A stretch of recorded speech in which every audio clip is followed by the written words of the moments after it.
She would later confess that she should have kept her eyes down that morning, that if she hadn't looked up, her name might never have been called, and 3 children would not have learned the sound of a stranger's footsteps in their home. The auction was already breaking when it happened. Snow pressed against the windows, bids fell sharp and careless, and $40 changed hands like it meant nothing. By nightfall, she would be riding into a dying ranch, stepping over grief that had not cooled, carrying paper that said she belonged to a man who did not look at her twice. Before Christmas ended, a fire would burn at the edge of the land, a court summons would arrive, and a powerful name would circle the house without crossing the fence. She would learn that survival in the West was not about love, but about what you refused to sell: your silence, your truth, your trigger finger. But one thing in the room did not match the story they told. The receipt was dated a day after the auction. If you want to know why that mattered, stay until the end. Subscribe for more Western narratives, and comment the name of your city below. The auctioneer did not raise his voice. He didn't need to. The church was quiet enough to hear breath scrape throats. Cold pressed through the pews and climbed straight up spines. A paper wreath drooped above the pulpit. Its ribbon faded to the color of old blood. Someone had lit candles for Christmas, but they fought the draft and lost. Vivian stood where they told her to stand. Not at the front, not quite hidden, just close enough to be seen. Her hands were folded because there was nowhere else to put them. Her gloves were thin.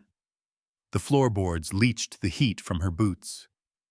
She kept her eyes on the knot in the wood 2 planks ahead, counting the rings so she wouldn't look at the men. They looked anyway. A woman whispered behind her. A man cleared his throat. Another shifted his weight like he was judging livestock. The auctioneer read from a paper held too close to his face. 18, he said. Healthy, no children of her own. Can read, can keep house. Can read, as if it were a defect. Vivian swallowed. I will not beg. The first bid came soft. $20. No one reacted. It was an insult bid, a test. 25, another voice said, louder. A rancher from south of the creek. She knew his boots. Everyone did. The auctioneer nodded once. Vivian felt heat crawl up her neck and stop behind her eyes. She did not blink. Blinking made people think you were about to cry. 30, 35. She heard her name once, mispronounced, and then not again. Names slowed things down. The paper wreath rustled overhead. At the back of the church, a man stood with his hat still on.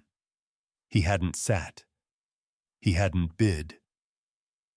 He watched the floor like he was measuring something invisible. $40.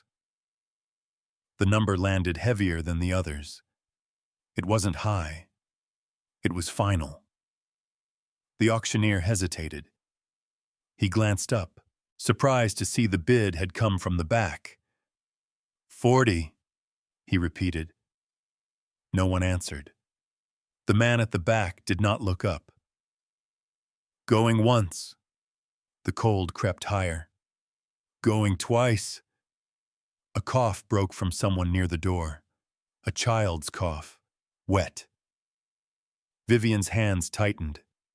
Sold. The sound of the gavel was small, wood on wood. Nothing like thunder. It still rang. The man in the hat stepped forward then. He moved with the careful economy of someone who counted each step because the ground could betray him. He didn't look at Vivian. He handed over the pouch without opening it. Coins clinked. $40 sounded like more than it was. The auctioneer nodded, relieved. The paper was folded. The matter settled. Vivian was told to follow. She did. Outside, the wind cut harder. Snow blew sideways, sharp as ground glass. Horses stamped and snorted. A few men lingered, pretending to adjust tack while watching her pass. The man stopped by a tall bay hitched to the rail. He checked the cinch, the bit, the saddle, everything but her. "Get on," he said. She did. Her hands shook once as she found the horn. She stopped them. They rode without words, 6 hours into white. The land flattened and rose again, stripped to bone. Fence posts passed like markers at a graveyard. Vivian's thighs burned. Her fingers went numb, then painful, then numb again. The man rode like winter didn't touch him. At dusk he slowed. A line of trees cut the wind. Beyond them, a house hunched low against the slope, smoke thin from the chimney like it was rationed. He dismounted and tied the reins. He did not offer his hand. Vivian slid down on her own. The door opened before they reached it. 3 children stood inside, backlit by a fire that was losing. The oldest, a boy too tall for his coat, stepped forward. His eyes went from the man to Vivian and stopped there. His jaw set like he'd made a decision before understanding it. The girl behind him clutched her sleeves. The smallest boy hovered near the hearth, a wooden horse clamped under his arm, one ear missing. The man stepped aside. "She's here," he said. No welcome, no explanation. The fire gave up another inch. The boy spoke first. "Why?" The man didn't answer. Vivian crossed the threshold and felt the heat leave her boots. She did not wait to be told where to stand. She went to the hearth and knelt. The flue was wrong. The draft choked. Someone had fed it green wood again. She fixed it. She always fixed things. The flame caught, small and stubborn. The smallest boy edged closer without meaning to. The boy with the too big coat watched her hands. "Pa bought you," he said. The words hit harder than the cold. Vivian kept her eyes on the fire. "For how long?" The man's voice came from behind. "Winter." She nodded once. The little boy coughed. Vivian shrugged out of her coat and laid it on the floor by him. He didn't thank her. She didn't ask him to. Above the hearth, a paper, star hung crooked, singed at the edges. Christmas had been attempted and left unfinished. The girl whispered, "Mama used to light candles." The man's jaw tightened. Vivian reached into her bag and took out a small Bible, its spine cracked clean through. She set it on the table, not opening it. Not yet. The boy stared at it. "You believe?" he asked. She hesitated. Belief was a dangerous promise. "I do," she said. "Most days." Night closed in. Wind worried the door. A knock came, heavy and wrong. Vivian moved before thinking. She set her palm flat to the wood. "Who is it?" A voice answered, smooth as oil. "Looking for warmth." The man stepped forward. Vivian shook her head once. "We're sick," she said. Silence. Then Boots retreated. The door held. The smallest boy looked up at her, eyes glassy with fever and fear. "Are you going to leave?" She took the wooden horse from his hands and stitched the ear back on with careful, tight bites.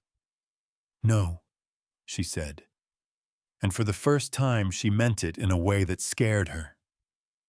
The fire held. Winter waited. And $40 sat heavy in the house like a sin already paid for. Morning did not arrive all at once. It crept. The cold loosened its grip by degrees, the way a man releases a rope only after he is sure the weight won't fall back on him. Vivian woke with her cheek against the floor, the smell of ash in her hair, the man's coat still over her shoulders. For a breath she thought she was back in the church, standing under the drooping wreath while men counted her worth. Then a child coughed. The sound came from the hearth. Wet. Too deep for such a small chest. Vivian rolled to her knees and reached for the fire before it could fade. One coal glowed. Just one. She fed it with a sliver of dry wood and waited, breathing slow, careful not to smother what little life remained.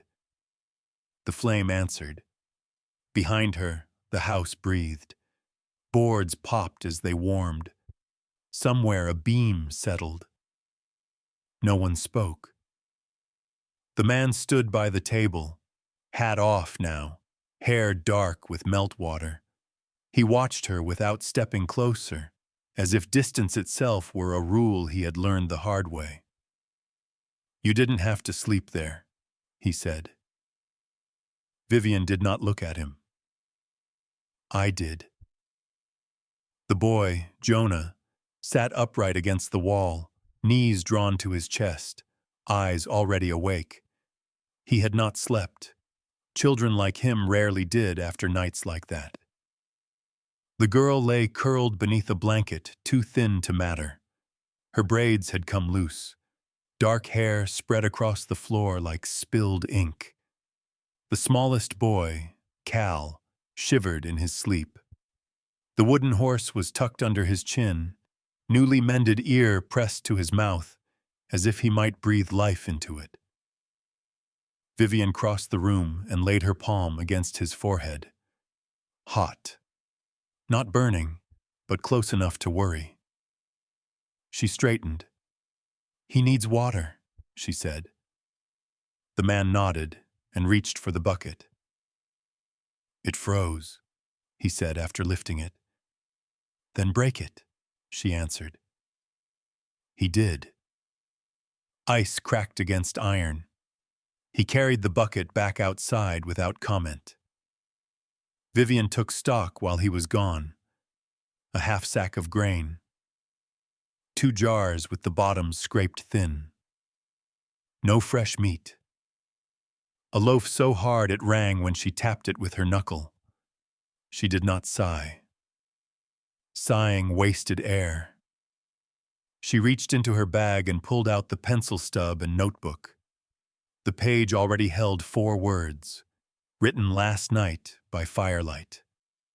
Woodwater food locks, she added one more beneath them, smaller. Medicine, Jonah watched her write. "You can't read that fast," he said. "I can," she answered, not looking up. He frowned. "Pa says women don't—" Vivian shut the notebook and slid it back into her bag. "Your pa is wrong about some things." That earned her his full attention. Boots sounded on the porch. The door opened. Cold swept in again, but less violently this time, as if even the wind was learning the rules of the house. The man set the bucket down. "Pump's stiff," he said, "but it'll do." Vivian poured water into the kettle and set it on the stove. She dropped a pinch of salt into a cup and stirred until it vanished. She knelt beside Cal. "Small sips," she said. His eyes fluttered open. He did not cry. He simply looked at her, as if trying to remember where she belonged. She held the cup to his lips. He drank, coughing once, then again. She waited between swallows, counting his breaths. The man watched from across the room, jaw tight. He did not interfere. Jonah stood. "You were sold," he said again, like repeating it might make it clearer. "For $40. Vivian did not deny it. "Yes. That's less than a cow." She met his gaze. "Cows don't bleed." He flinched, then masked it with anger. "You're not staying." She said nothing. The man spoke then. "Enough." Jonah rounded on him. "You paid for her." "I paid to keep this house standing," the man said. His voice did not rise. "Same as I paid for the stove. Same as I pay for grain." Vivian turned. "I'm not a stove." "No," he said. "You're not." Silence followed, thick as snow. The kettle sang. Vivian poured water over a crust of lard in a pan and warmed it just enough to thin. She soaked a strip of cloth and pressed it to Cal's forehead. He sighed, the sound slipping out of him like he'd been holding it all night. The girl stirred. "Mama?" she whispered. The word fell and shattered. The man's shoulders went rigid. Jonah stared at the floor. Vivian did not answer the name. She did not correct it either. She adjusted the cloth and said, "It's morning." The girl blinked. Her eyes found Vivian's face. She nodded once and turned her cheek into the blanket. The man moved then, crossing to the window. He checked the latch, the sill, the crack where cold crept in. He set his weight against the frame and tested it. "Wind'll turn by noon," he said. "I have to check the north line." "You'll freeze," Jonah said. "So will the cattle if I don't," the man replied. Vivian stepped closer. "There's a split in the pane," she said. "Stuff it before you go." He looked at her. Really looked this time. Then he nodded and did as she said. She handed him the coat when he finished. "Take it." He shook his head. "You need it." She held it out anyway. "You need to come back." He took it. When he left, the house felt smaller. Vivian turned to Jonah. "I need wood." He hesitated. "Why should I Because your brother is sick." That was enough. They worked without talking. Jonah split kindling, his swings hard and uneven at first, then steadier as the rhythm took hold. Vivian stacked the pieces by the stove, careful to keep the driest separate. The girl wiped the table, her movements precise, as if order itself might keep the cold out. Cal slept. By midday, snow fell again, light and useless. Vivian stood at the window and watched it erase the man's tracks. A shadow moved at the fence line. She stiffened. A rider sat easy in the saddle, far enough back to claim the road, close, enough to see the house. He wore gloves too clean for work and smiled as if he knew a joke no one else had been told. Vivian closed the curtain. The knock came a while later, not heavy, confident. She did not open the door. "I'm looking for Mr. Coleridge," a voice called. "He's not here," Vivian answered. "I know." She kept her palm flat against the wood. "Then you can leave." A pause. "You must be the girl from the church." Vivian did not respond. The man chuckled softly. "Silas Rook," he said, as if offering a gift. "Just wanted to introduce myself." "We don't need introductions," Vivian said. Silas leaned closer to the door. "Cold makes men careless." "So does greed," she replied. Another pause. Then Boots retreated. Vivian slid the wedge deeper and leaned her weight against the door until her pulse slowed. I have seen men like him before.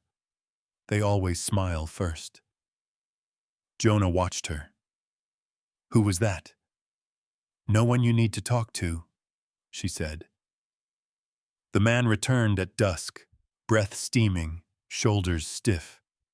He carried a bundle of sticks and a rabbit slung by its hind legs. Vivian took it without ceremony and set to work.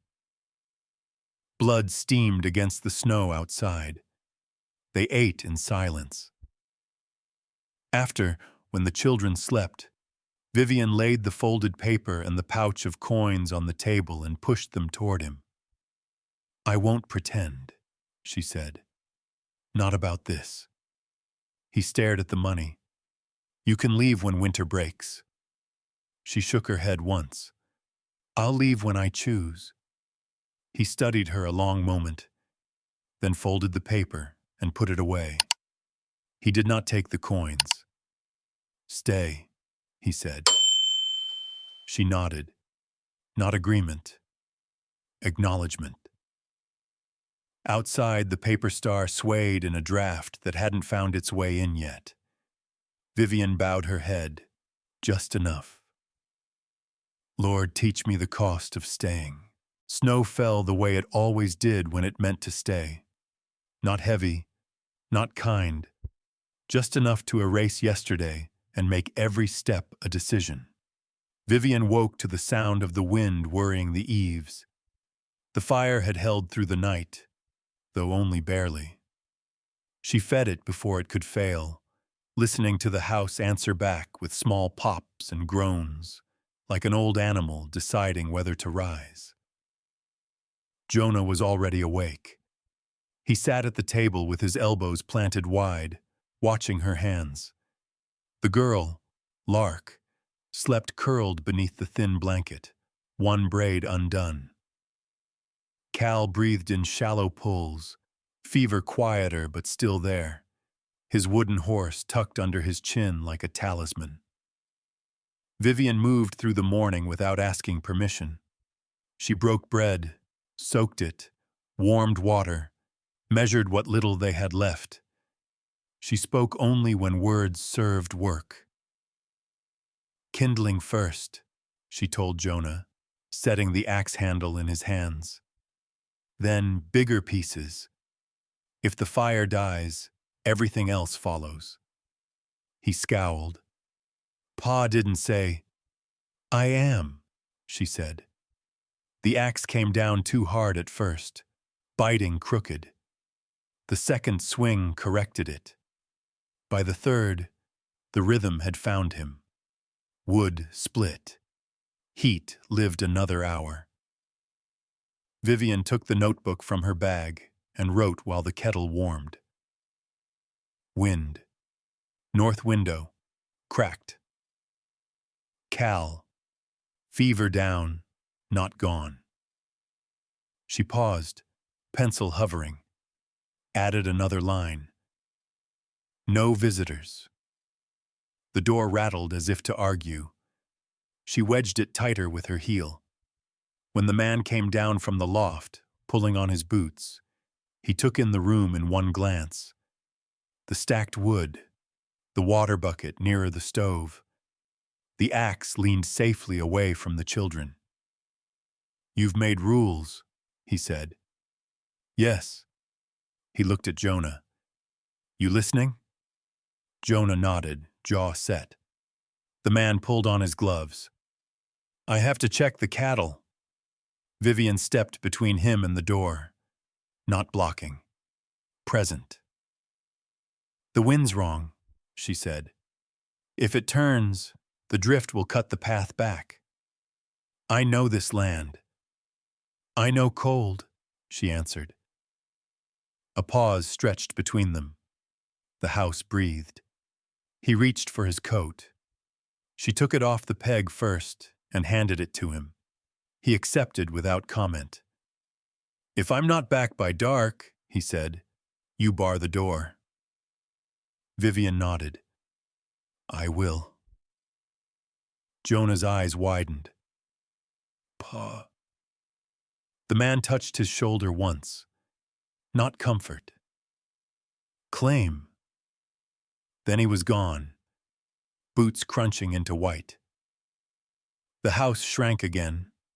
Vivian put Jonah to work hauling wood closer. Lark washed the cups. Cal slept and woke and slept again, each time coughing less, breathing easier. Vivian counted the hours by the fire's hunger. By noon, the wind shifted. The north window whined like a living thing. Vivian stuffed the crack with cloth and wedged a board across the frame. The cold still found a way in. It always did. She set the Bible on the table and opened it, not to read, but to press it flat. The page fell open on its own, thin paper whispering, "Oh." Verse caught her eye before she could stop it. Though I walk through the valley, she closed the book. I know. Outside, the world narrowed to white and gray. Tracks vanished as soon as they were made. Time stretched. Jonah hovered near the door, restless. He should be back. Vivian did not lie. Yes. Lark tugged at Vivian's sleeve. He won't leave us. Vivian knelt so they were eye to eye. If he doesn't come back, she said, we keep the fire. We keep breathing. That's the rule. Lark nodded, solemn. The light faded early. Snow pressed harder. The fire ate faster. At dusk, the door did not open. Jonah paced. I'm going. No. He needs help. He needs someone alive when he comes back, Vivian said. Jonah's fists clenched. You can't tell me. A gust slammed the door. Cal whimpered in his sleep. Vivian took the rifle from its hooks and set it on the table. She removed the bolt and slid it free, laying the pieces apart where everyone could see them. Shooting won't find him, she said. Listening might. Jonah stared at the separated parts. His breathing slowed. They listened. Wind. Snow. The house then faint, far, metal on wood. A fence wire singing. Vivian grabbed the lantern, lit it, and wrapped herself in the man's coat. Stay, she told Jonah. Both of you. I'm coming, he said. She shook her head once. If I fall, you bar the door. He swallowed. Then he nodded. Outside, the world was soundless except for the wind. Vivian held the lantern low, angling the light to catch shadow and shape. She counted her steps, measuring distance by memory. She found him at the fence line. He was down on one knee, gloved hands numb, trying to free a calf tangled in wire. Ice crusted his lashes. His breath came hard, shallow. She did not scold. She knelt, lantern swinging, and cut the wire with the knife she carried because she always did. The calf lurched free and bolted, bleating into the white. The man swayed. Vivian put her shoulder under his arm and hauled him upright. He was heavier than he looked. Cold had weight. Lean, she said. He did. They moved slow, counting steps together, the lantern marking a fragile circle of world. The house appeared like a miracle made of boards. Inside, Jonah and Lark rushed forward. Vivian sat the man by the fire and stripped off his gloves. His fingers were white, stiff. She rubbed warmth back into them, not gently, not cruelly. He hissed once. Hold, she said. He did. When color returned, she handed him broth. He drank, shaking. Jonah hovered, eyes bright with fear and relief. You didn't leave, Jonah said. The man looked at Vivian. She didn't let me.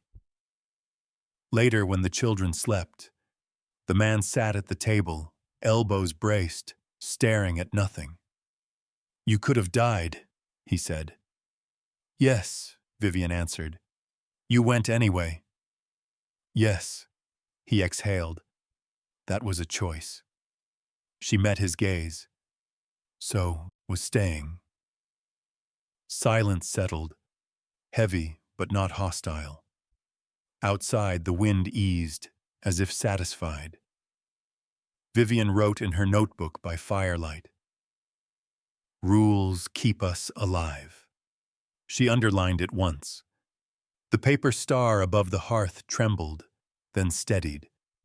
Vivian bowed her head, brief as a blink. "Lord, if winter has laws, teach me how to keep them."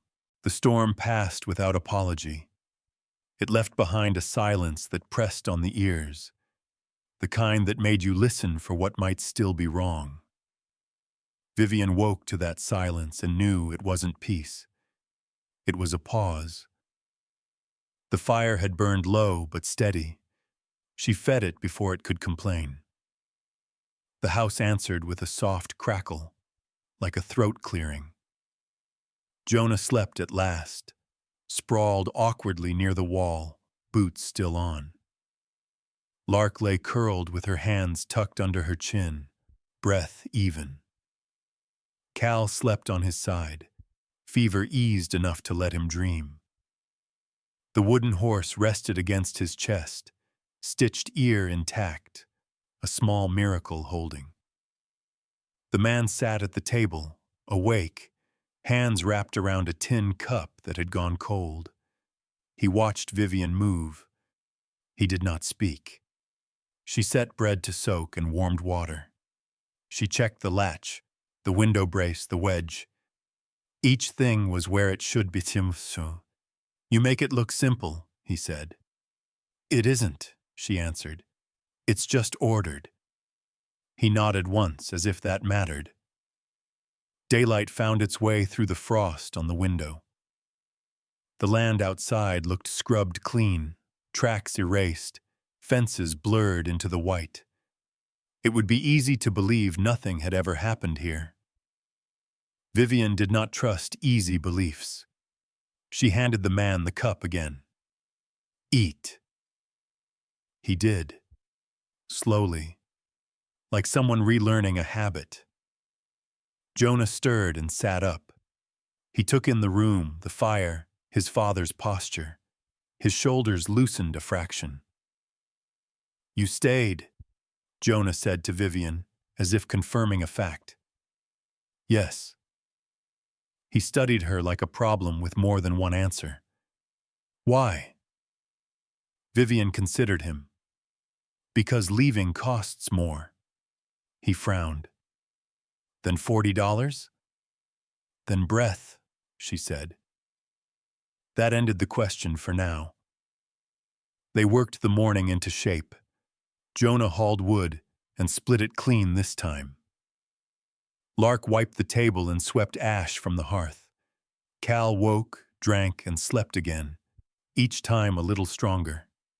Vivian counted improvements like coins and did not spend them too quickly.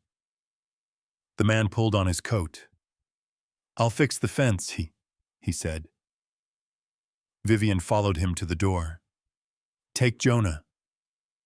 Jonah brightened. The man hesitated. "It's cold." "It will be colder if the line fails," she said. "He needs to learn the land." Jonah looked between them, waiting. The man nodded. "Boots, now." They left together, the door closing behind them with a softer sound than before. The house exhaled. Vivian took the notebook and added lines. "Fence, mended Cal, stronger. Jonah, outside." She set the Bible on the table and opened it this time, not far. A verse lay there like it had been waiting. "Commit your work to the Lord." She closed it again. "Later," she murmured. Lark stood by the window, watching snow slide from the eaves. Mama used to sing when it got quiet, she said, not looking back. Vivian did not correct the name. She did not accept it either. She took a spoon and tapped it once against the pot, testing the sound. We can sing after supper, she said. Quiet songs. Lark nodded. That was enough. By noon, the wind shifted again. Vivian felt it in her bones before she heard it in the boards. She checked the latch, then the window brace. The house held. A shadow crossed the yard. Vivian stiffened. A wagon stood at the road, far enough to claim the right-of-way, close enough to see the house. A man climbed down, neat as Sunday, coat buttoned, hat clean. He carried papers under his arm like they were part of him. Vivian did not open the door. He knocked anyway. Not hard. Confident. Good afternoon, he called. I'm looking for Mr. Coleridge. He's out, Vivian said through the wood. Expected, the man replied. May I leave these? She waited. He slid an envelope under the door. The paper scraped the floor like a whisper. Tax notice, he added, and a summons. County business. Vivian said nothing. Christmas comes early for some, he said lightly, and walked back to his wagon. The wheels creaked away. Vivian picked up the envelope with 2 fingers. The seal was clean, official. She did not open it yet. She set it on the table and went to check on Cal. He slept, breath steady. She covered him and returned to the envelope. She broke the seal. The words were arranged to look polite while meaning the opposite. Dates, amounts, a hearing set for Helena in 3 weeks' time. Failure to appear would be taken as admission. Vivian folded the paper and placed it beneath the Bible. Weight over words. Lark watched her. Is it bad? It's early, Vivian said. The door opened not long after, boots stamping snow. Jonah came in first, cheeks red, eyes bright. The man followed, quieter. Fence'll hold, he said. Vivian handed him the envelope. He read it once, then again. His jaw tightened until the muscle jumped. They want the land, Jonah said, quick to the truth. They want something, Vivian answered. Land is how they ask. The man folded the paper. We'll answer. How? Jonah demanded. Vivian took the notebook and laid it flat.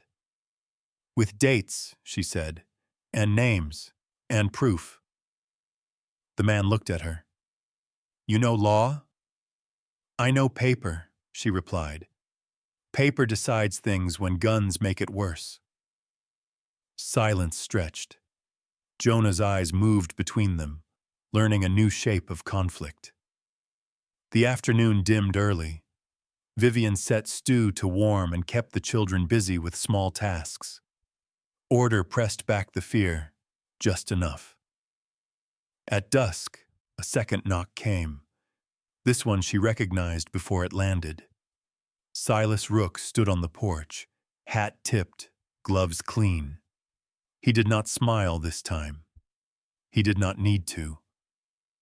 Evening, he said when the door opened a crack. I hear congratulations are in order. The man stepped forward, blocking the opening. Leave. Silas's eyes slid past him, measuring Vivian in the gap. $40, he said softly. Bargain. Vivian felt the words like a hand on her throat. She kept her face still. Get off my land, the man said. Silas held up the envelope he carried, identical to the one under the Bible. County business, he said.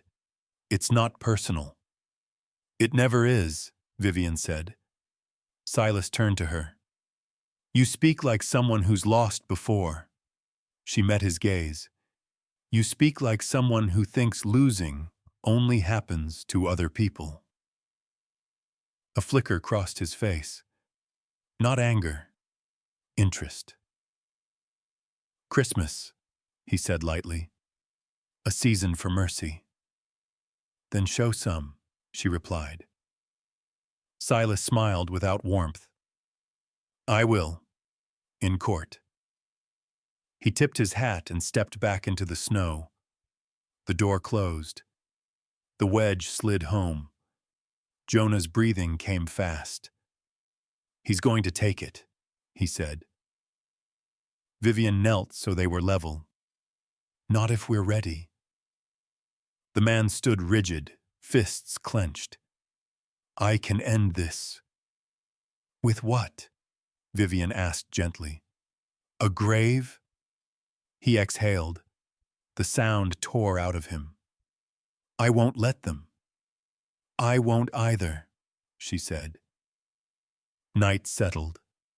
The children slept. The house listened.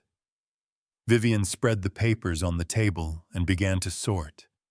Dates, stamps, handwriting. She worked by firelight, pencil scratching soft as snowfall. The man watched, helpless and grateful all at once. Outside, the paper star trembled in a draft and steadied. Vivian paused and bowed her head, just enough to mark the moment. Lord, teach me to read what men hide in ink. The morning carried a thin, brittle light, not the kind that warmed, the kind that showed you everything and forgave nothing. Vivian woke with ink on her fingers and a stiff ache between her shoulders. She had fallen asleep at the table, head bent over paper, pencil tucked under her palm like a blade she hadn't set down in time. The fire still held. Barely. She fed it before standing, the motion practiced now, almost prayer. The house was quiet in the way it got when everyone was breathing at once. Jonah slept on the bench, mouth open, boots on the floor where he'd kicked them off too late. Lark lay curled against the wall, one braid loose, the other still tight. Cal slept closest to the hearth, his breathing steadier than it had been all week. The wooden horse pressed to his chest like a vow. Vivian checked his forehead. Warm, but not sharp. She let herself breathe out once. On the table, the papers lay in rows. Tax notice. Summons. A folded receipt with $40 written where a name should have been. Vivian touched each in turn, not reading yet. Just counting. Order first, meaning later. The man came down from the loft, quiet, moving with the careful economy of someone who did not trust the floor to hold him if he stepped wrong. He stopped when he saw the table. You didn't sleep, he said. I did, Vivian replied. It wasn't a lie. It just wasn't the whole truth. He picked up the summons and read it again, as if hoping the words might soften overnight. They did not. They'll say we missed payments, he said. They'll say more than that, Vivian answered. They always do. Jonah stirred and sat up, rubbing his eyes. He saw the papers and scowled. You said we'd answer. We will, Vivian said, but not with shouting. The man looked at her. And not with guns. She met his gaze. Especially not with guns. A silence passed between them, not empty, considered. Lark woke next, blinking against the light. Are we in trouble? She asked, because children always knew when adults tried to pretend otherwise. Yes, Vivian said. Lark nodded. Okay. Cal woke last, coughing once before settling. Vivian gave him water, counted his breaths, then set him to sorting beans into piles of 5. His hands shook less now. The man pulled on his coat. "I need to ride to town," he said. "Check the clerk. See what's being said." Vivian nodded. "Take Jonah." Jonah straightened. "Why me?" "Because they'll talk around you," Vivian said. "Not to you. That's useful." The man hesitated. "It's a long ride." "They can sit," Vivian said. Jonah grinned before he could stop himself. They left before noon, the door closing soft behind them. Vivian watched the tracks stretch out across the white and felt the house tilt toward quiet again. She did not let it linger. She gathered the papers and tucked them into a cloth folder she stitched from an old shirt. She marked dates in her notebook, circled names that repeated, underlined the ones that didn't. She pressed the Bible flat beneath the folder to keep it from curling. She worked like someone who had done this before, because she had. Lark watched from the table. "You're not scared," she said. Vivian kept writing. "I am." "You don't look it." "I look useful," Vivian said. "That helps."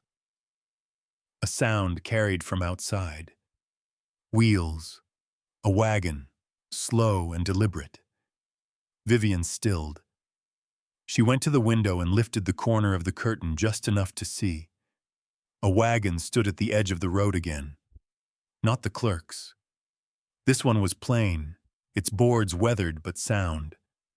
2 men sat on the bench. One she recognized.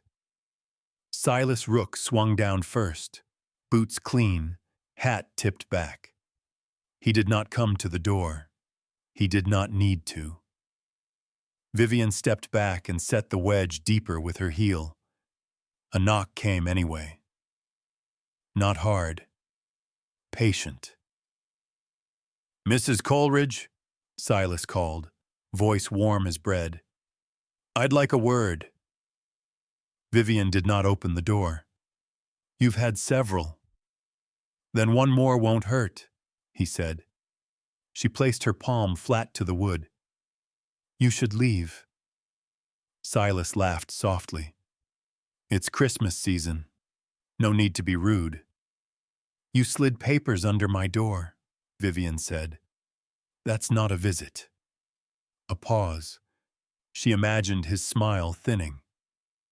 "I'm offering help," he said. "The hearing, the fees. It's a lot for a young couple."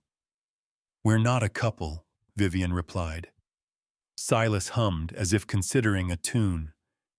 $40 says otherwise." The words landed hard. Vivian felt them in her teeth. "You can't afford a lawyer," he continued. "You can't afford time, but you can afford sense." Lark crept closer, fingers catching in Vivian's skirt. "What do you want?" Vivian asked. "Land," Silas said easily. "Or a signature. Either works."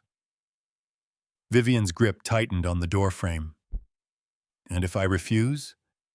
Silas leaned closer to the wood. "Then winter keeps its own books." The threat was thin, polite, and sharp. Vivian closed her eyes for half a second. Then she opened them and spoke clearly. "We'll see you in court." Silas sighed, disappointed.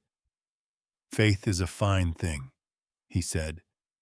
"Just don't let it blind you." Footsteps retreated. Wheels creaked.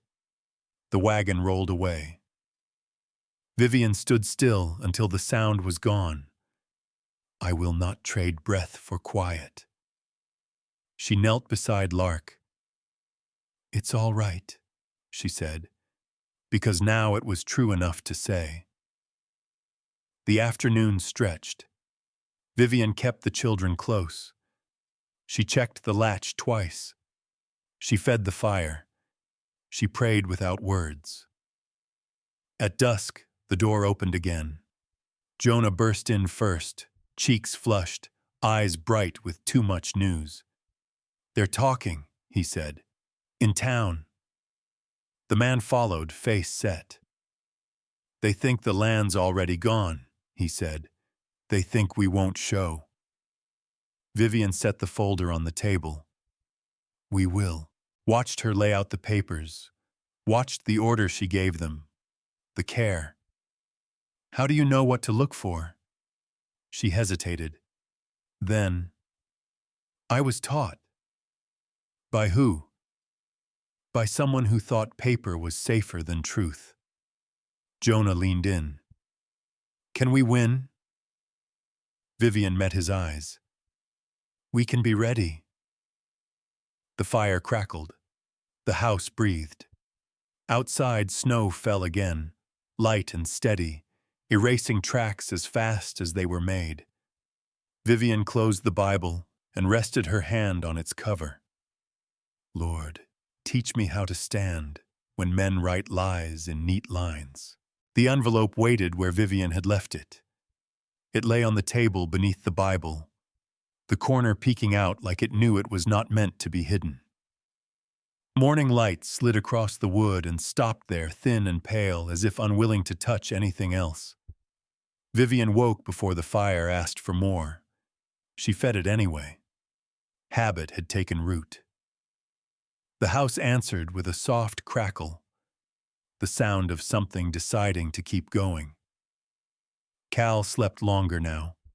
His breathing had found a steadier rhythm, not quite strong, but no longer a question. Lark sat by the window, tracing shapes in the frost with one finger.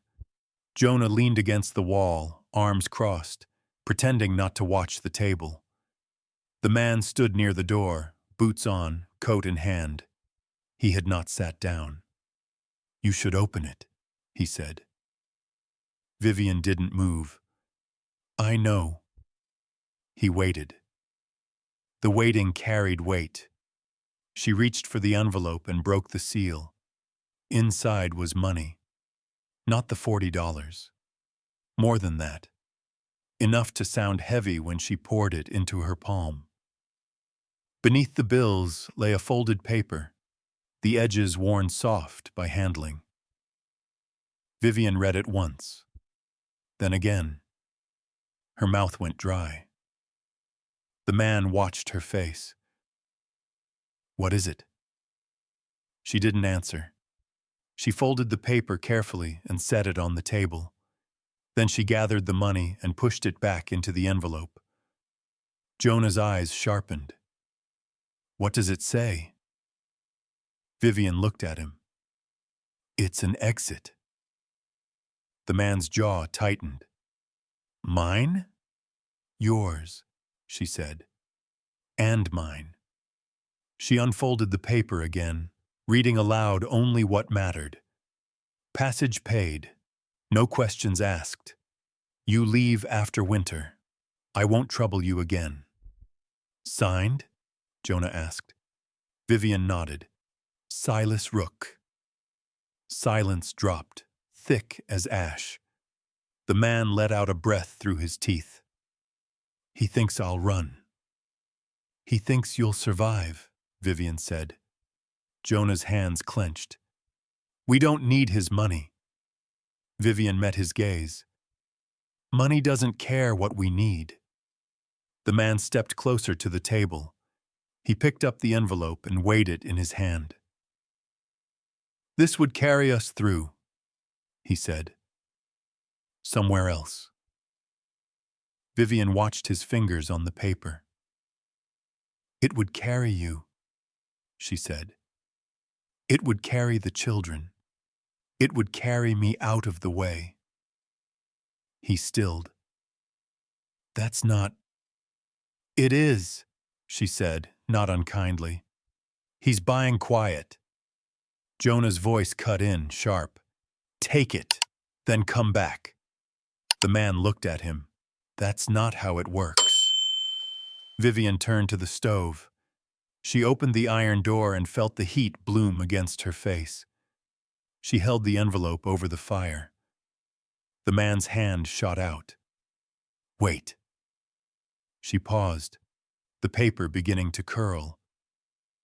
"If we keep it," she said, "it will decide for us." Jonah's breath hitched. "You're burning money." Vivian met his eyes. "I'm burning a leash." The man hesitated. He looked at the children, at the envelope, at the fire. Then he nodded. Once. Vivian let go. The envelope dropped into the flames.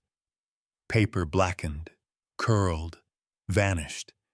Bills flared bright and were gone in a breath. The fire swallowed the offer without comment. The room smelled of smoke and ink. No one spoke until the last edge of paper collapsed into ash. Jonah swallowed. "He'll be angry." "Yes," Vivian said. The man set his coat down. He did not put it on. "So will the court." "Yes," she said again. Lark broke the silence, voice small. "Mama used to say fire tells the truth."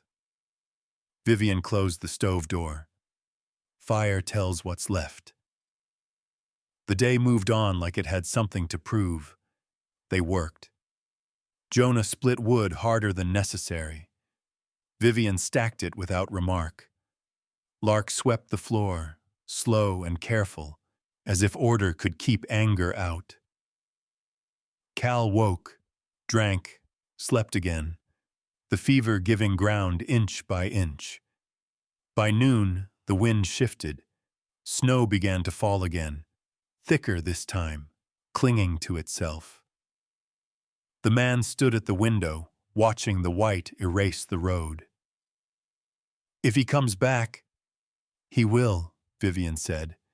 "And if he brings others?" Vivian set the kettle on. "Then we keep the door shut." Jonah snorted. "That won't stop him." "No," Vivian agreed, "but it will slow him." The knock came in the afternoon, heavy and certain. Vivian did not startle. She wiped her hands on her skirt and went to the door. She did not open it. Silas Rook's voice carried through the wood, smooth as ever. "I smelled smoke." Vivian said nothing. "I take it you found my offer," he continued. "Generous, considering." She rested her forehead against the door for a brief moment, feeling the grain beneath her skin. Then she straightened. "You should leave." Silas laughed softly. "You're burning bridges already." "Bridges go both ways," she said. A pause. "You could still change your mind." Vivian looked back at the room, the fire holding, the children breathing, the man standing rigid by the window. "I already did." Silas's tone cooled. "Winter is long." "So is memory," she replied. The silence that followed was not polite. Boots shifted. A hand brushed the door, testing. Then footsteps retreated. The man exhaled slowly. "You didn't have to." Vivian cut him off.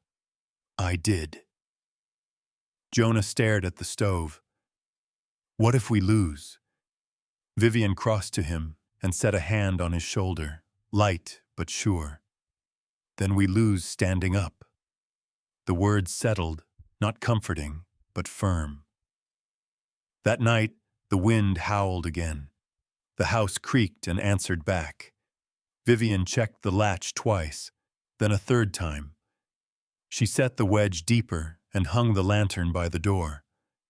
The man sat at the table, staring at the scorch mark on the stove where the envelope had died. "You took something from him," he said. "Yes," Vivian replied. "What?" "Control."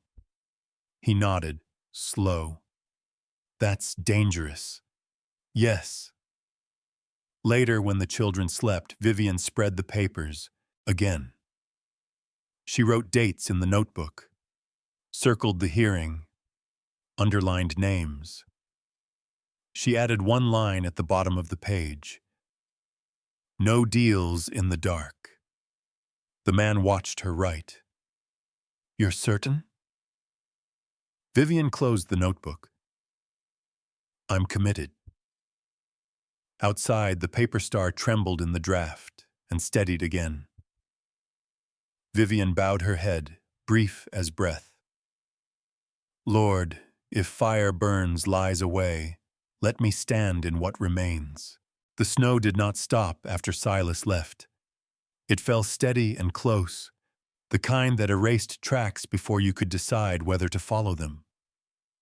Vivian watched from the window until the yard became nothing but white pressed against white. The road vanished first. Then the fence posts softened. Even the barn seemed to pull inward, as if it were trying to remember a warmer shape. She stepped back before the cold reached her bones. The man was already moving. He checked the back door, then the side window, then the latch on the pantry. He didn't speak while he worked. He never did when his hands were busy. His silence carried intention. Jonah followed him, matching each step half a breath behind. When the man lifted the rifle from its hooks, Jonah stiffened. You won't, Jonah said. The man didn't look at him. I might. Vivian set a pot on the stove and poured water without measuring. If you do, she said, it won't be today. That stopped him. He turned slowly, the rifle still in his hands. You don't know that. She met his eyes. I do. Jonah looked between them. He said the court. Yes, Vivian said. And he wants fear before then. The man lowered the rifle and leaned it back against the wall. Fear works. Only once, she said. They ate quietly. The food tasted of salt and heat and nothing else. Cal woke and asked for bread. Lark tore her piece in half and slid it to him without comment. Jonah watched, jaw tight, as if generosity were another kind of trap. The sound came near dusk. Not a knock, not a voice, a horse.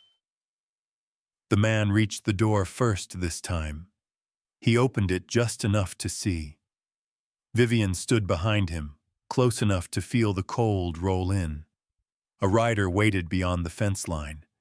He did not cross it. You're a careful man, the rider called. I respect that.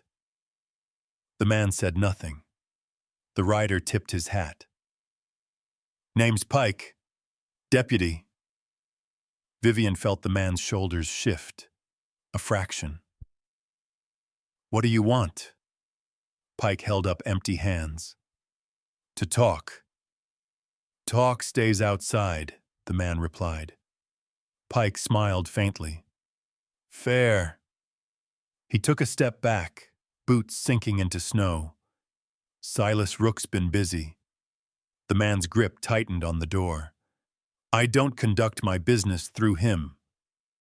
I know, Pike said. That's why I'm here. Vivian leaned forward. You said deputy. Pike's gaze flicked to her, then back to the man. That's right. Then say it, Vivian said. Don't circle. Pike exhaled. There's a filing in Helena, contesting your deed. Hearing's been moved up. The man's jaw set. When? 3 weeks. Vivian closed her eyes for a beat. 3 weeks was not time. It was pressure. Jonah spoke before she could. That's not enough. Pike nodded. That's the idea. The man's voice dropped. Is this official? Yes, Pike said. And no. Vivian stepped closer to the door. Which part isn't?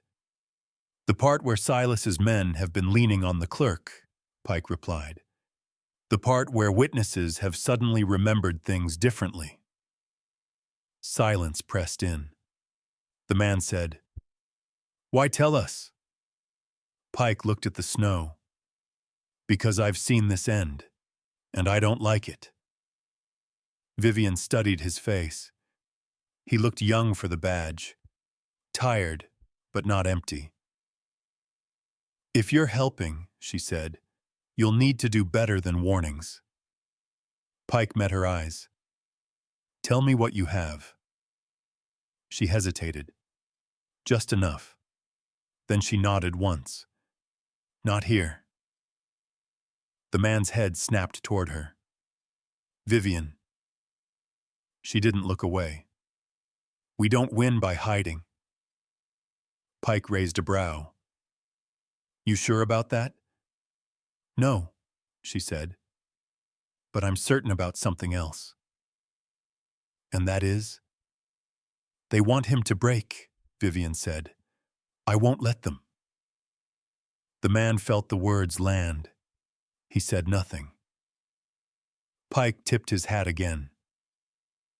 "I'll be back. Tomorrow. Daylight." He turned his horse and rode away without crossing the fence. The man shut the door and slid the bolt home. Jonah let out a breath he hadn't known he was holding. "You trust him?" "No," Vivian said. "I listen." The fire snapped. That night, the wind rose again. Vivian lay awake, counting the spaces between gusts. The house spoke in small sounds. Wood shifting, a nail complaining, the low sigh of heat escaping through places she had not yet found. She thought of Helena, of papers and seals and men who spoke softly while moving knives. "I am not afraid," she told herself. The words did not believe her yet. Before dawn, she rose and wrote. Dates, names, the shape of the land as it had been and as it was now. She copied the old boundaries from memory, then marked where the fence had shifted. She wrote Silas Rook's name and circled it twice. The man watched from the doorway. "You should rest." "I will," she said. "Later." Jonah came in behind him. "If we lose the land—" "We won't," Vivian said. Jonah scoffed. "You don't know that." She looked at him then. Really looked. At the boy standing where a child had been forced to stop. "I know what losing looks like," she said. "This isn't it." Jonah swallowed. When Pike returned, the sun was thin and low. He brought a folded paper and a look that had hardened overnight. "They've named 2 witnesses," he said. "Both men with debts." The man's mouth twisted. "Of course." Pike slid the paper across the table. "And they're saying the original sale was coerced." Vivian read quickly. "By whom?" "Your father," Pike said to the man. "To Silas's." The man laughed once. It sounded like something breaking. "My father paid cash." "I know," Pike said. "But knowing and proving aren't the same." Vivian tapped the paper. "We need the log." Pike frowned. "The what?" "The postmaster's log," she said. "Dates, stamps, proof of correspondence." Pike hesitated. "That won't be easy." Vivian met his eyes. "Easy won't do." He nodded, slow. "I'll see what I can do." After he left, the house felt smaller. The man leaned against the table. "You're pulling us into deep water." Vivian closed the notebook. "We were already there." Jonah looked at the door. What if Silas comes back tonight? Vivian checked the lantern. Then we don't answer. And if he breaks it down? She handed Jonah the poker. Then we stand. Jonah's grip tightened. Not fear, resolve. That evening, the paper star trembled again. Vivian steadied it with one finger. The light inside held. Outside, somewhere beyond the fence, a shape moved and stopped. Vivian did not go to the window. Not yet. The knock came before dawn. Not loud. Not careful either. Vivian was already awake. She slid from the bench and crossed the room without sound, counting the boards that creaked and stepping between them. The lantern by the door was cold. She did not light it. The man reached the door at the same time. He did not ask who it was. "I told you daylight," he said. A woman's voice answered, dry and unafraid. "Then you'd have waited." He drew the bolt back a fraction. Martha Quill stood on the porch with a sack on her shoulder and frost in her hair. She did not step forward when the door opened. She did not need to. "I brought flour," she said, "and news." Vivian opened the door wider. "Come in." Martha stamped snow from her boots and set the sack down as if she owned the place. She took in the room in a glance. The fire. The children asleep. The papers stacked neat. Her eyes lingered on the stove, on the darkened iron. "Someone burned something," she said. Vivian met her gaze. "Yes." Martha nodded once. Approval or warning. Hard to tell. Jonah woke and sat up, hair wild, eyes sharp. "Who's she?" "Neighbor," the man said. "Widow," Martha corrected. "Twice over."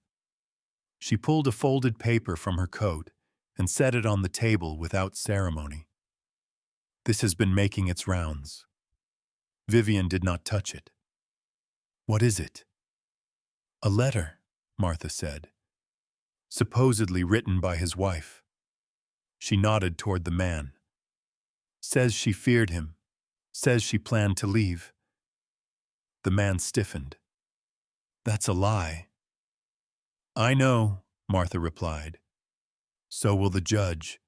Eventually." Vivian stepped closer. She unfolded the paper and read it once, then again, slower. Her finger paused at the slant of the letters, at the pressure of the downstrokes, at the way certain words leaned too hard, like they'd been taught. "This isn't hers," Vivian said. Jonah leaned in. "How do you know?" Vivian pointed. "She wouldn't spell mercy that way." The man's breath caught. "You read her hand?" "Yes." Martha smiled thin. "Town doesn't care about hands. Town cares about noise." Jonah stared at the letter. "They're going to use this." "They already are," Martha said. "Silas passed it to the clerk last night." The man turned away, pacing once, then twice. "I'll go to him." Vivian said, "No." He stopped. "They're dragging her name through. They want you angry," Vivian said. "They want you outside your door." Martha watched the exchange with interest. "She's right," she said. "I've seen men lose everything over less paper than that." Jonah's voice broke in, tight. "I know that writing." All three turned. Jonah swallowed. "At the church, last year. The man who taught us letters when Mama got sick." He pointed at the page. "That curl on the Y, he did that." Vivian felt the room narrow. "What was his name?" Jonah shook his head. "He came with Silas." The man closed his eyes. The sound he made was low and rough. Martha folded her arms. There it is. Silence held them for a moment, heavy with choices. Vivian folded the letter back into its creases. We keep this. The man opened his eyes. It's poison. Only if swallowed, she said. On the table, it's proof. Jonah's hands clenched. If I say this in town, they'll turn on you, Martha finished, and on him. Vivian looked at Jonah. If you say it in court, they'll have to listen. Jonah's jaw worked. What if they don't? Then we make them, Vivian said. Martha lifted her sack. I've got a place 2 hours east. If things burn, you run. The man shook his head. This is our land. Martha's eyes softened, just a little. Land doesn't keep you warm if you're dead. Vivian set the letter under the Bible. We're not running. Martha studied her, measuring. You speak like someone who's been chased. Vivian did not answer. They ate quietly. Martha took her share without apology. Cal woke and crawled into Vivian's lap, pressing his face against her coat. She held him and counted his breaths. After Martha left, the house felt altered, like a room after a truth had been spoken aloud. The man stood by the window. They're using her, he said. Yes. And you, he added. Vivian nodded. They tried. Jonah paced.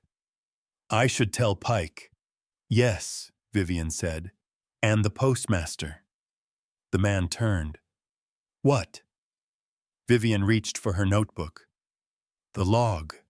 Letters don't float. They move through hands. Dates matter. Jonah stopped pacing. Otis keeps the book. Yes, Vivian said. And he's afraid. The man rubbed his face. So am I. She touched his sleeve, brief. Good. Fear keeps you here. The day pressed on. Snow lightened, then fell again. Vivian sent Jonah with a message for Pike. She did not write it down. She trusted Jonah to carry it clean. When he returned, his cheeks were red and his eyes bright with effort. Pike said he'll try. That's all we need, Vivian said.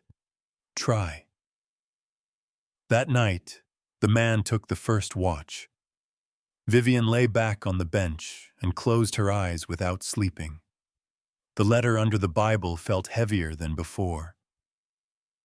I remember fire, she thought. I remember ink. Near midnight, she rose and took the letter out. She traced the false strokes with her finger, the practiced lies pressed neat and careful. I won't let you win twice. She folded it again and tucked it away. Outside, something moved near the fence. A pause. A shift of weight. The man did not raise the rifle. The shape moved on. In the early hours, the wind died. Snow fell straight down, quiet as breath. Vivian knelt by the table and bowed her head. Lord, let truth have a body. Let it walk into the room and sit down where lies think they belong. The fire woke her, not with sound, with absence. Vivian opened her eyes and knew before she moved that something had changed.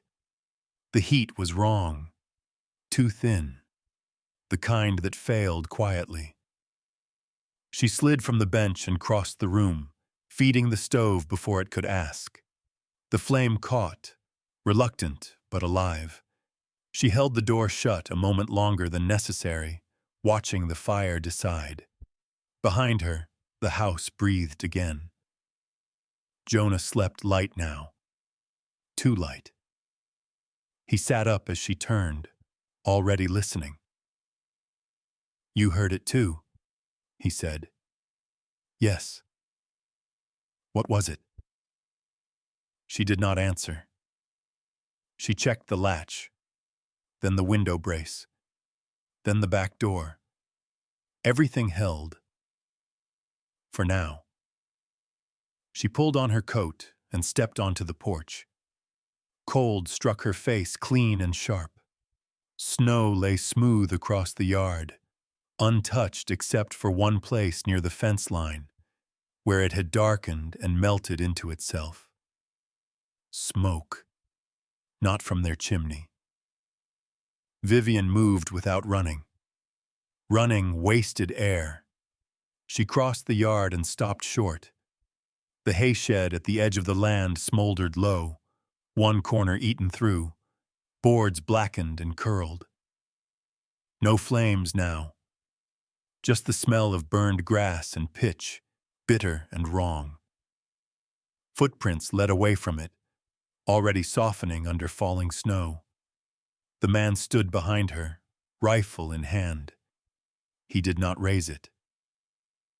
"They didn't want it to spread," he said.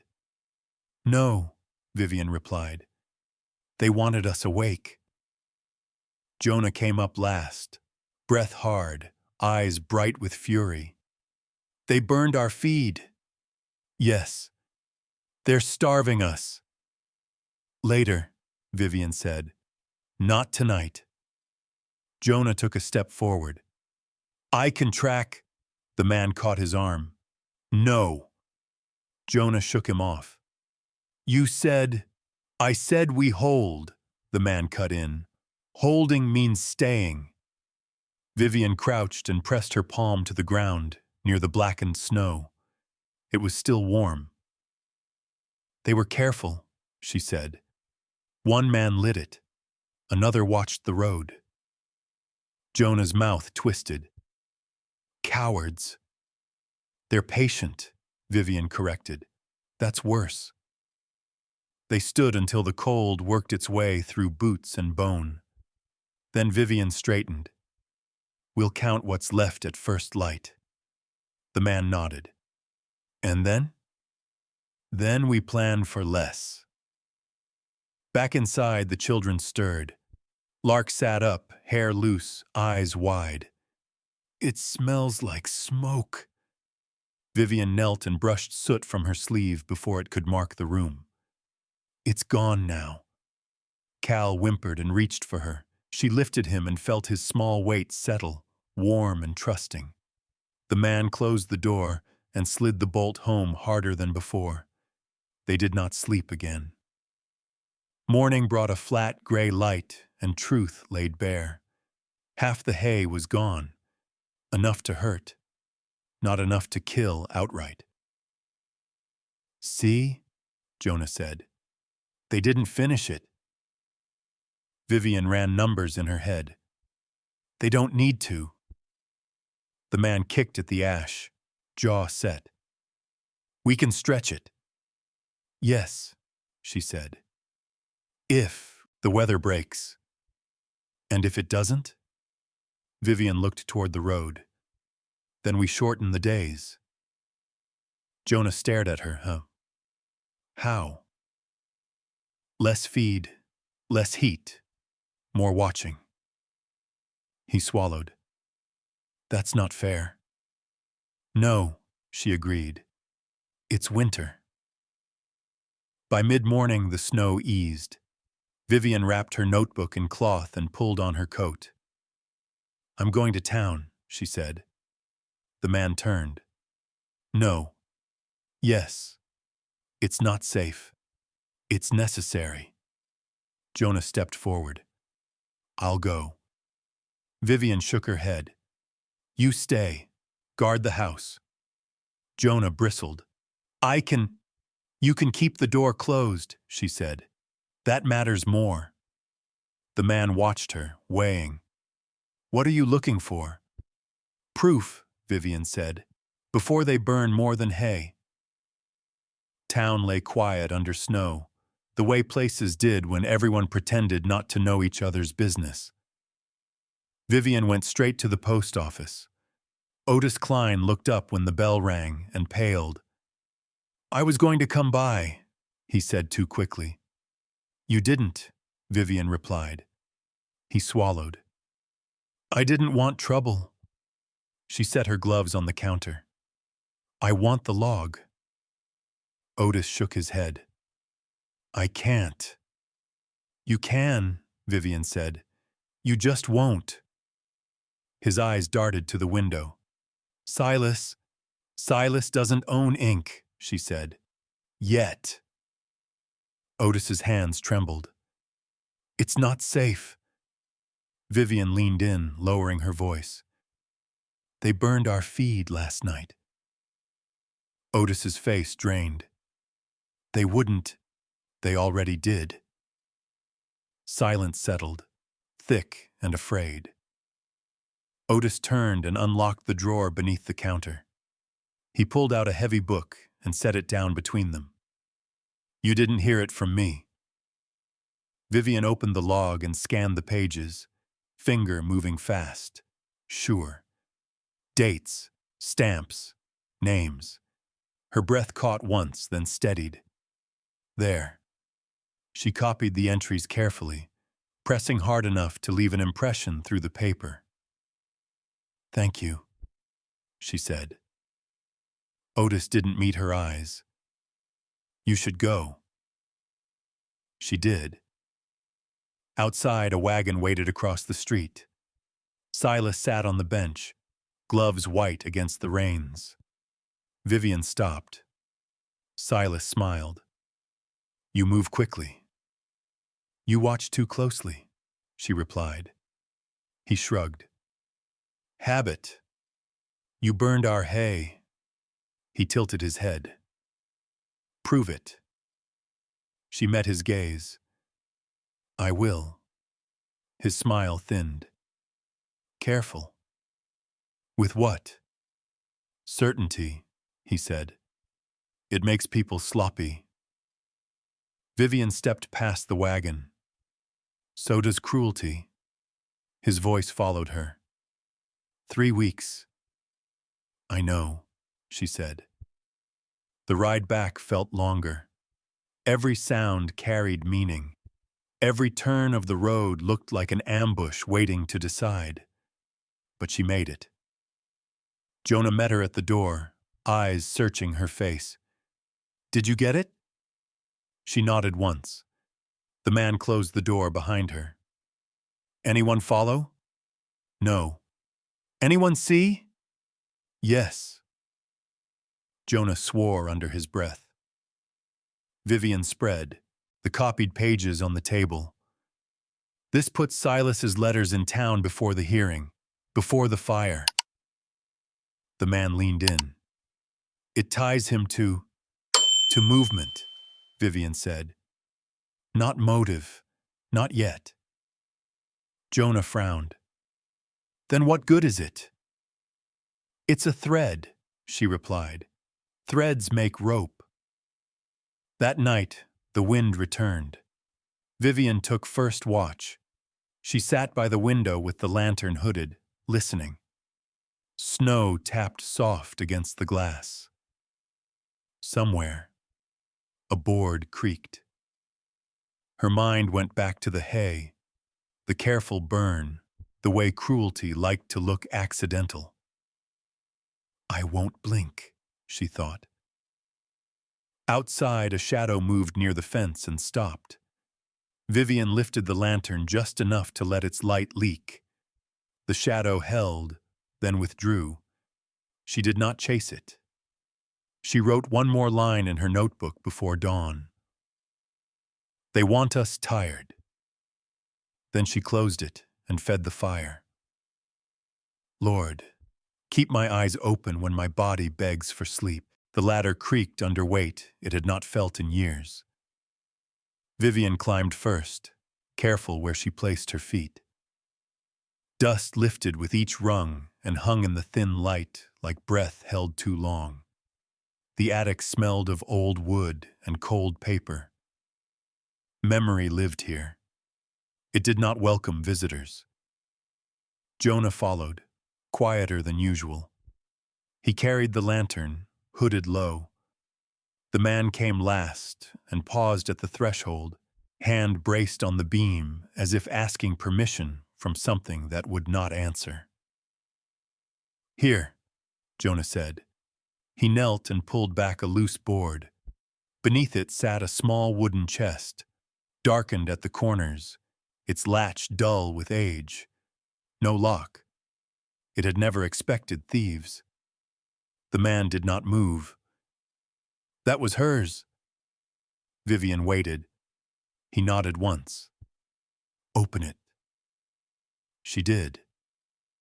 The lid lifted with a sigh. Inside lay order and grief folded together.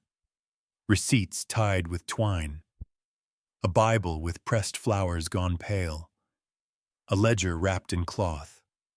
At the bottom, a bundle of letters, bound tight with a ribbon that had once been blue. Vivian touched nothing yet. She looked at the ledger first. "Taxes," she said. "Paid. On time." The man leaned in. She never missed. Vivian turned pages. Dates lined up clean. Stamps held. The weight of it settled her shoulders. Then she reached for the letters. The ribbon resisted, then gave. The first letter was short. The second, longer. The third pressed hard, the ink biting deep. Vivian read without sound, her eyes moving faster than Jonah's could follow. Her breath changed. "What?" Jonah asked. Vivian did not answer. She kept reading. The letters were signed the same way, always polite, always careful, always closing with a promise that sounded like a warning. Silas Rook. The man's hand closed around the edge of the chest. "He wrote to her?" "Yes," Vivian said. Jonah frowned. "Why?" Vivian turned a page and stopped. "Because I can help you," the letter said. "Because your husband won't. Because some women need protection from men who don't know their strength." Vivian felt the old heat rise in her chest. Not anger. Recognition. Another letter mentioned a fire in town. A building. An accident. A girl blamed because she had been seen nearby. A girl who disappeared soon after. Vivian's fingers went numb. Jonah watched her face. "What is it?" She closed the letter. "It's connected." The man straightened. "To what?" "To me," Vivian said. Silence fell, heavy and precise. The man searched her face. "You don't have to." "I do," she said. "Not now, but soon." Jonah swallowed. "He did this to you too?" Vivian tied the ribbon back around the letters. "He tried." The man's jaw locked. "I'll kill him." Vivian looked at him then. Really looked. "If you do, he wins." His hands shook. He touched her name.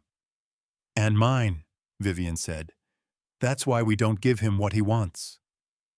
Jonah stared at the chest.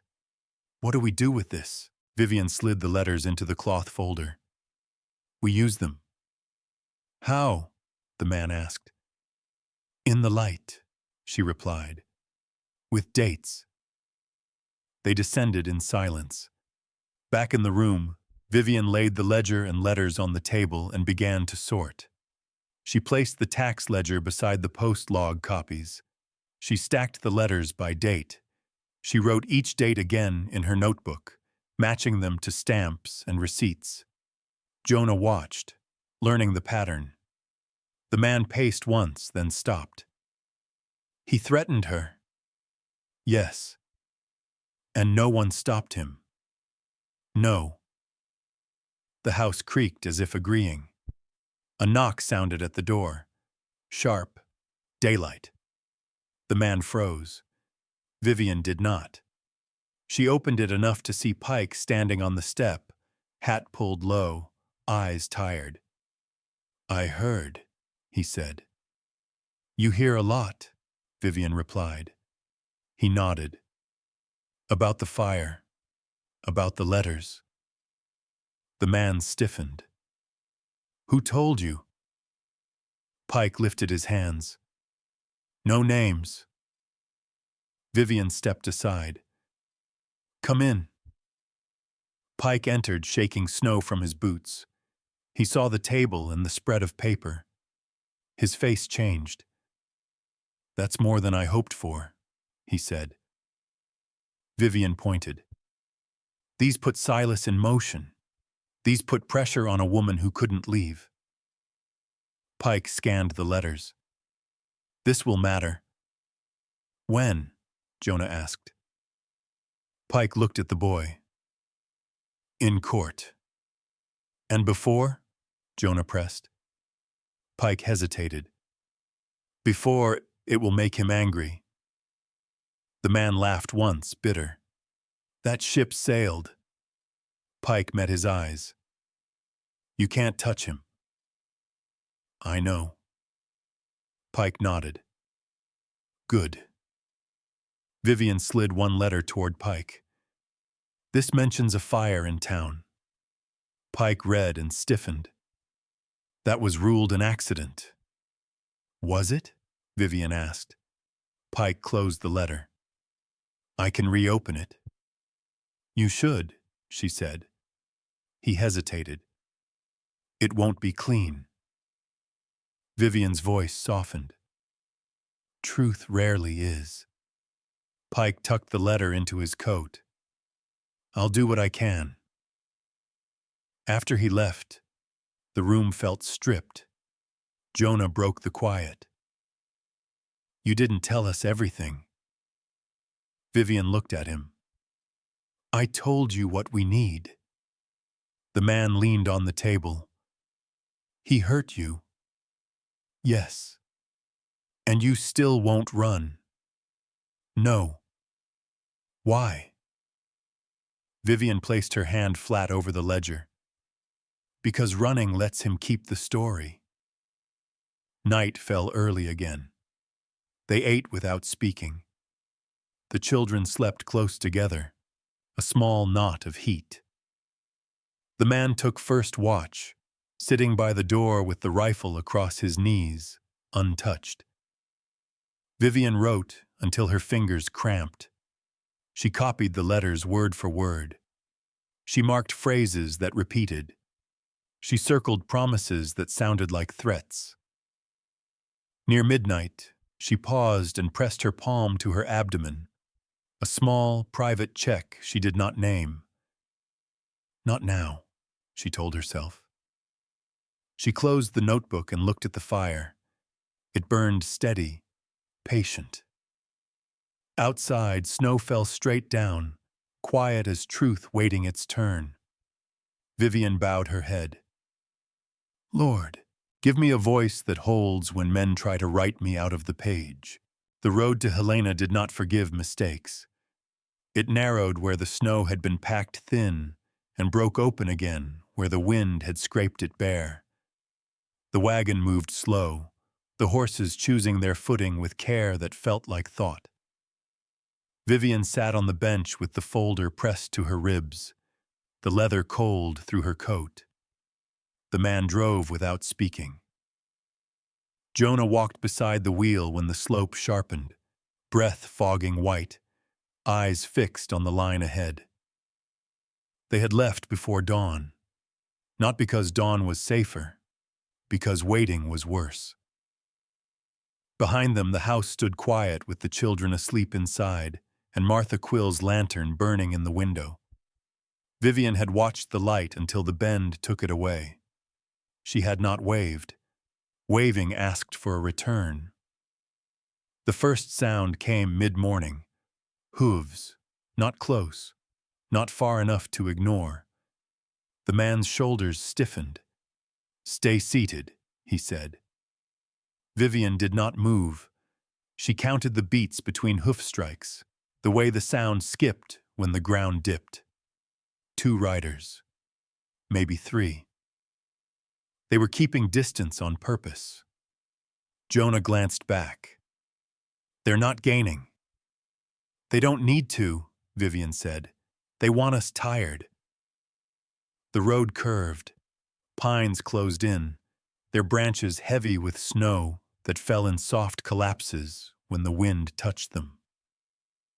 The riders stayed where the trees thinned, shadows moving and stopping like thoughts reconsidered.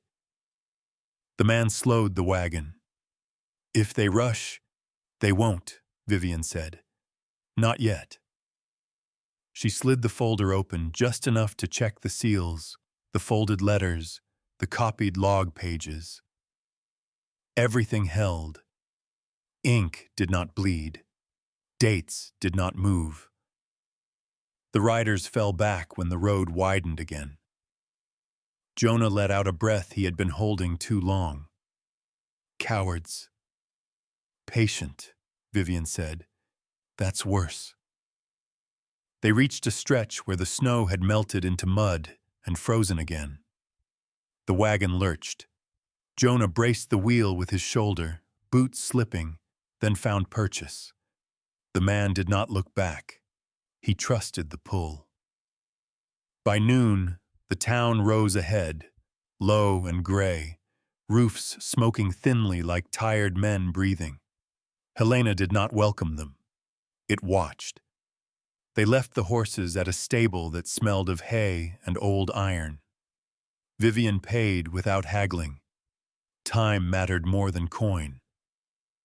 Jonah kept his hands in his pockets and his eyes up. The man pulled his coat tight and checked the knot at his throat as if it were a promise he might have to keep. The courthouse stood square and solid, stone cut to look permanent even in winter. People moved in and out with papers tucked under arms, voices low. A bell rang somewhere, marking nothing in particular.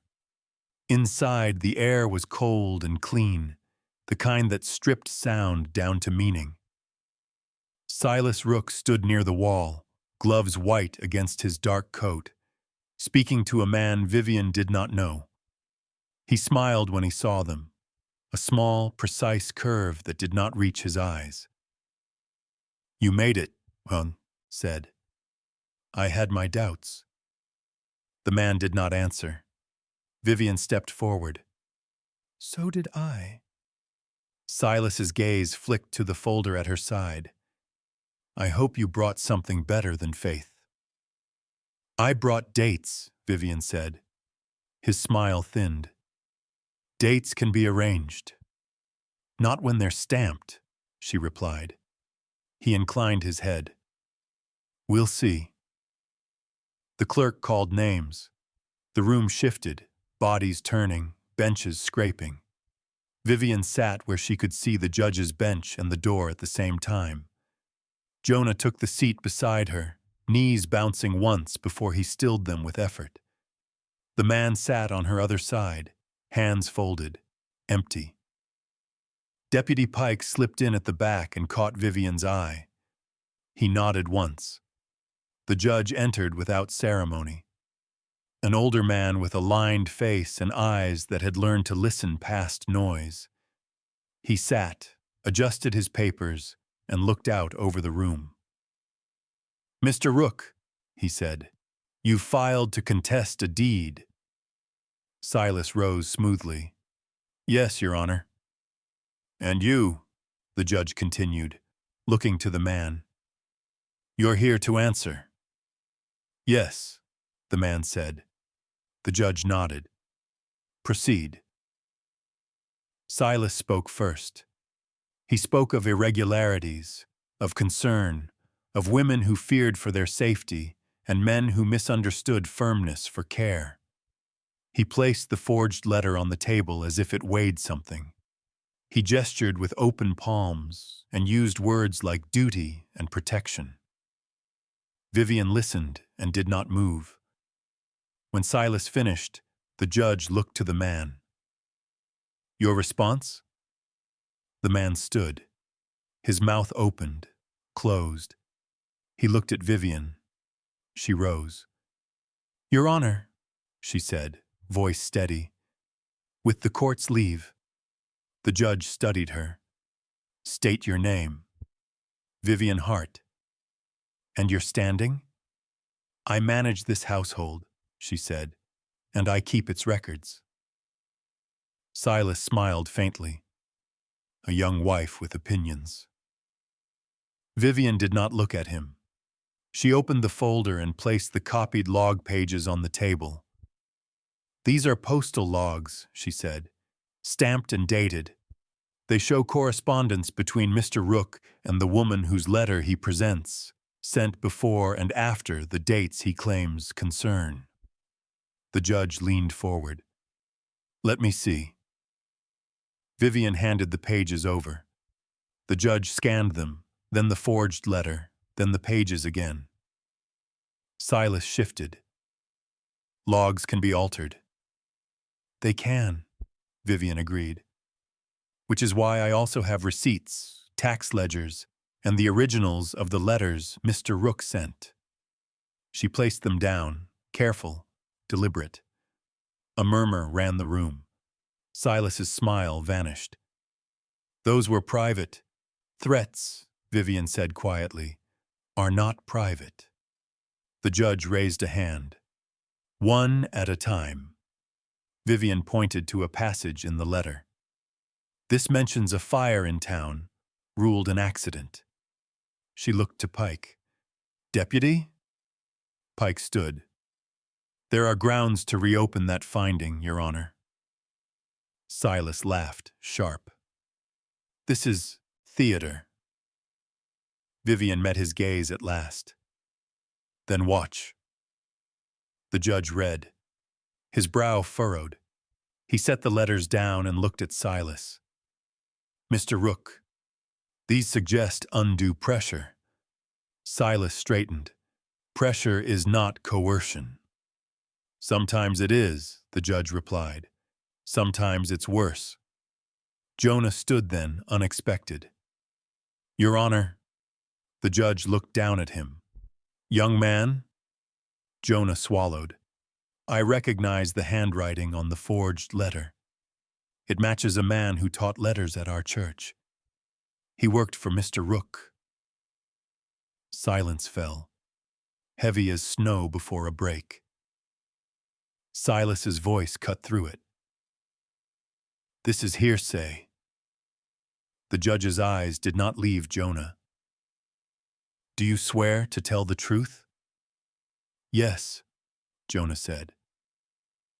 Vivian's hand brushed Jonah's sleeve, brief as breath. He did not look at her. He held. The judge nodded. "Noted." Silas opened his mouth again. The judge closed it with a look. "We will recess. I will review these materials." The room exhaled all at once. Outside, the air felt sharper. Vivian leaned against the stone wall and closed her eyes for a count of 3. When she opened them, Silas stood a few steps away. "You think you've won," he said. "No," Vivian replied. "I think you've been seen." His gaze dropped to her midsection, quick and appraising, then lifted. "Careful," he said. "Stories have a way of turning." "So do knives," she said. He smiled, wrong. 3 weeks. "Or less," she answered. When the judge returned, the room stilled. "I am denying the motion to seize the land pending further investigation," he said, "and ordering an inquiry into allegations of coercion, forgery, and arson." A sound like wind moved through the benches. Silas's face went pale. "Your Honor." "Enough," the judge said. This court is adjourned. They left without celebration. On the steps, Jonah let out a shaky laugh that ended in a cough. We didn't lose. No, Vivian said. We didn't. The man stood very still, as if motion might break something. You stood, he said to Vivian, when I couldn't. She shook her head. You stayed.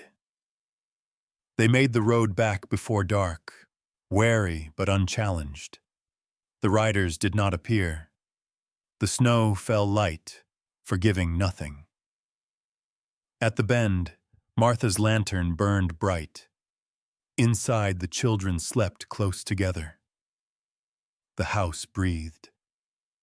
Later, when the fire had settled and the night had learned their shape again, Vivian stood alone by the table. She pressed her palm to her abdomen, a small, private check she did not yet name. Not yet, she told herself. Soon. She closed the folder and slid it beneath the Bible. Lord, keep my hand steady when the room goes quiet. They did not speak of victory on the ride home. The horses moved easier now, as if the road itself had loosened its grip. Snow fell light, almost polite, settling without sound. Vivian sat with the folder on her lap, unopened.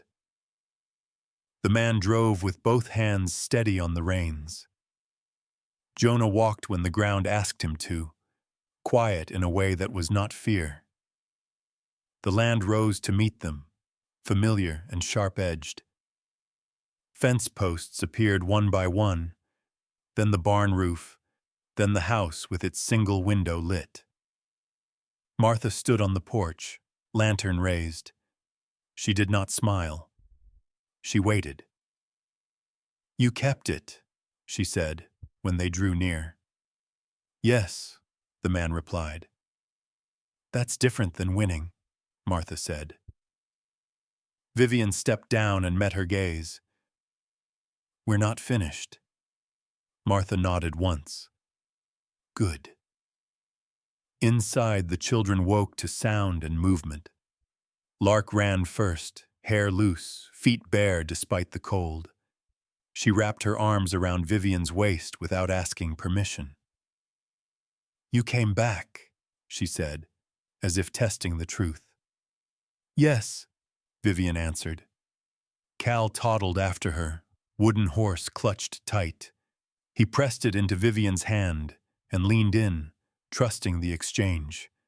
Vivian felt the warmth of him, the simple weight that anchored her. Jonah closed the door and slid the bolt home. The house settled.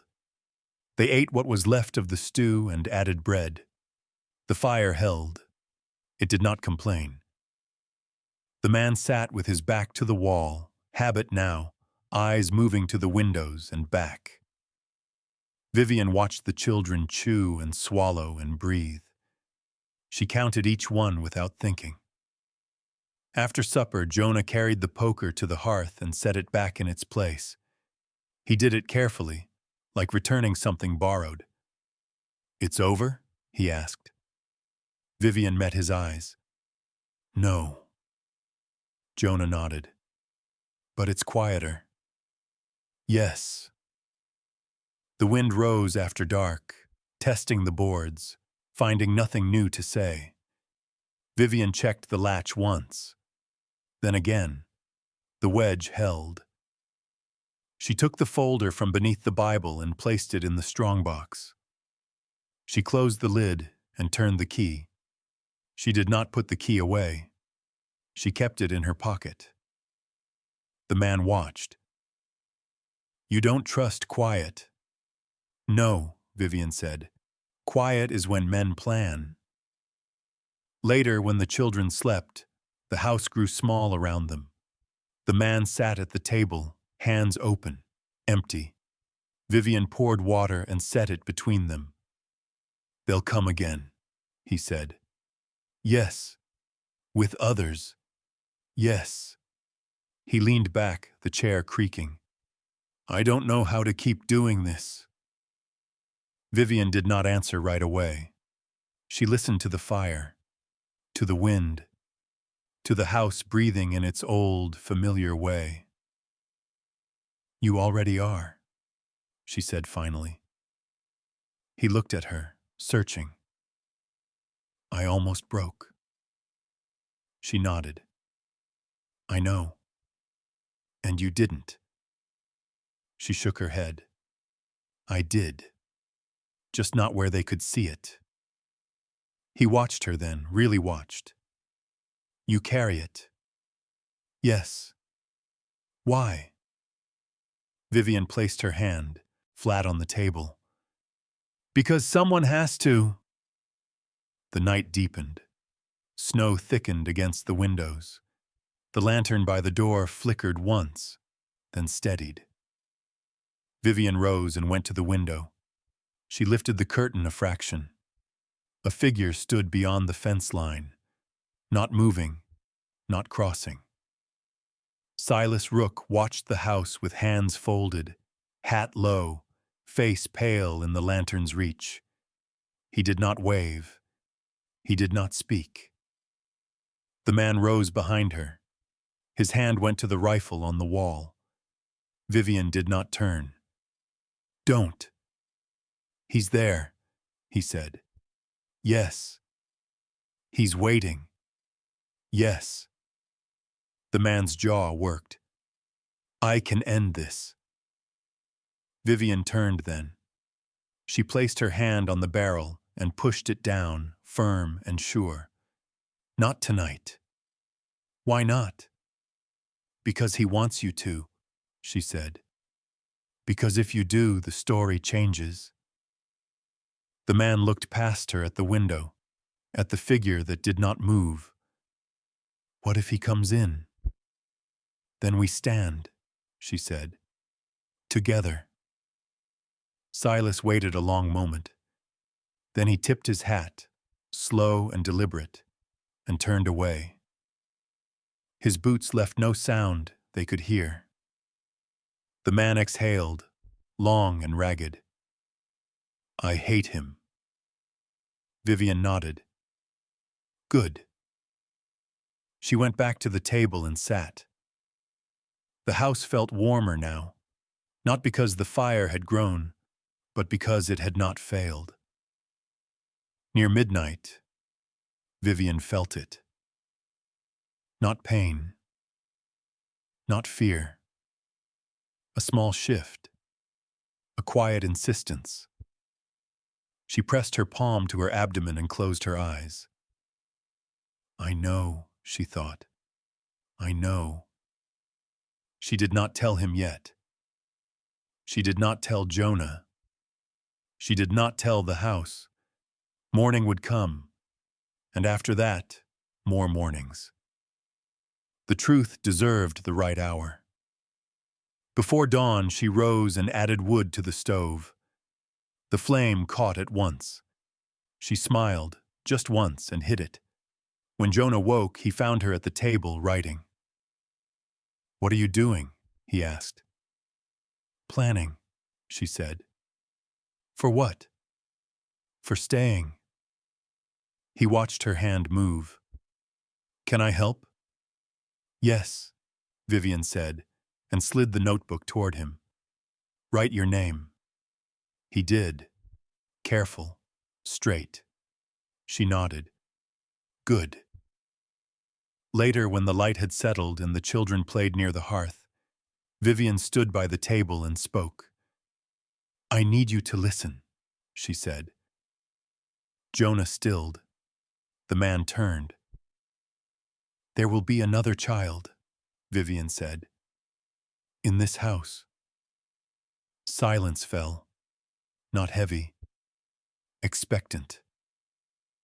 Jonah's eyes widened. He did not smile. He nodded once and walked to the cupboard. He took down the thickest blanket and carried it to the chair by the fire. He laid it there and smoothed it flat. "For winter," he said. The man did not speak. He crossed the room and stood beside Vivian, close enough that their shoulders touched. He did not pull away. Outside, the wind eased. Snow fell straight down, quiet as breath. Vivian looked at the fire. It burned steady, patient, unafraid of the dark. She bowed her head. Lord, keep this flame and teach us how to tend it.